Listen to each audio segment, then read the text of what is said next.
Luto tayo ngayon ng chicken adobo. Napakasimple lang itong rekado nito.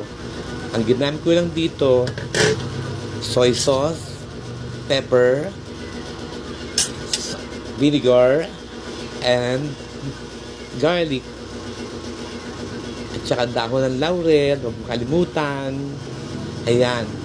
Kailangan mahina lang ang apoy natin para manuot ang kanyang lasa sa laman. Para napaka lasa-lasa talaga siya. So yummy. Ang Yan. sarap mo ng adobo. Kailangan maging masarap siya. Kailangan ganyan lang kahina ang Wow. apoy niya. Ito Para na hindi pinapatang- bigla. Hindi pinapasarap. masyadong bigla ang luto. Para malinamnam. Yan ang tamang pagluto sa adobo.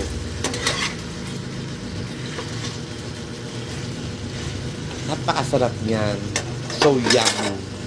Wow. Ayan. Ready to So serve. delicious. Itadakimasu. Yummy. Dozo. Eat some.